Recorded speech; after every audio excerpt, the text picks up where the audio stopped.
सिंध धरती जी तारीख़ धारियनि जे अनेक हमलनि जी दर्दनाक दास्ताननि सां भरियल आहे। उन्हनि हमलनि मां मदद ख़ान पठान जो हमलो हिकु गैर मामूली हैसियत रखे थो, जंहिं सिंध जा अनेक ॻोठ तिजारती शहर बर्बाद करे छॾिया, जेके वरी अॼु ताईं आबाद न थी सघिया। अहिड़ी ई हिकिड़ी वसंदी तहलके ऐं ज़िले टंडो अल्लाहयार जी यूनियन काउंसिल बुकेरा शरीफ़ में मौजूद हिकु तबाह थियल ॻोठ सोहणा बुकेरा आहे, जंहिंखे मौजूदा वक़्त में हाजी जलाल जो दड़ो या हाजी जलाल जो क़ब्रिस्तान सॾियो वेंदो आहे। हीउ ॻोठ शहर बुकेरा शरीफ़ खां अटिकल 5 किलोमीटर ॾखण तरफ़ खेसाना वाह जे कप ते आबाद हो। चवनि था त हिते बुकेरा क़ौम जा माण्हू रहंदा हुआ। यूनियन काउंसिल बुकेरा शरीफ़ जी देह सोहणा बुकेरा हिन ई ॻोठ सां मंसूब आहे, पर हाणे ही सिर्फ़ हिकु क़ब्रिस्तान बणिजी चुको आहे।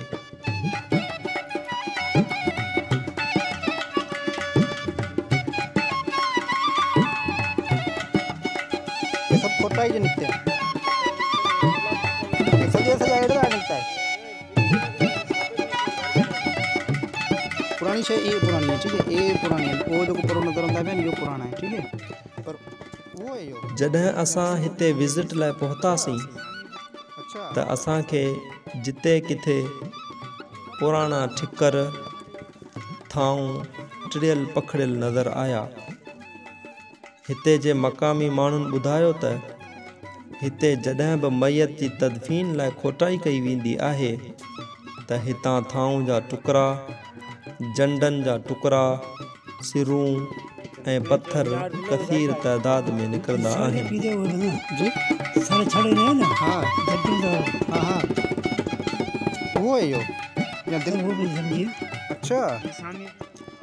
हितां तदफ़ीन लाइ खोटाई दौरान साबित दिला पुण घणी तइदाद में निकिता आहिनि।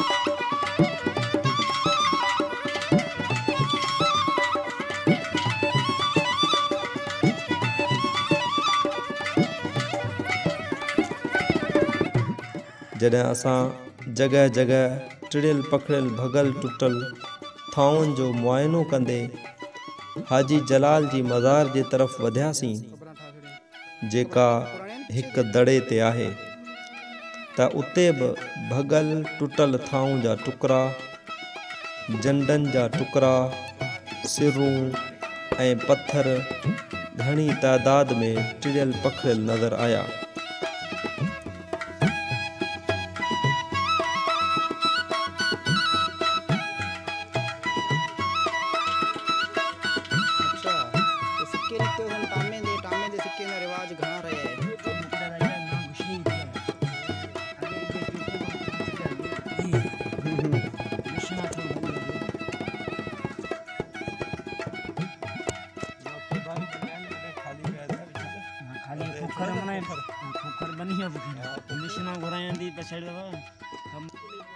हाजी जलाल केर हो, किथां आयो, हिन जे मुतालिक़ का बि मालूमात मौजूद न आहे, पर हिते मिलंदड़ पुराणियूं शयूं अगमकोट तां मिलंदड़ शयुनि सां ज़रूर मुशाबहत रखनि थियूं, जंहिं करे उहो अंदाज़ो बख़ूबी लॻाए सघिजे थो त ही ॻोठ सोहणा बुकेरा उन्ही साॻे दौर सां ताल्लुक़ रखे थो, जंहिं दौर सां अगमकोट जो ताल्लुक़ आहे।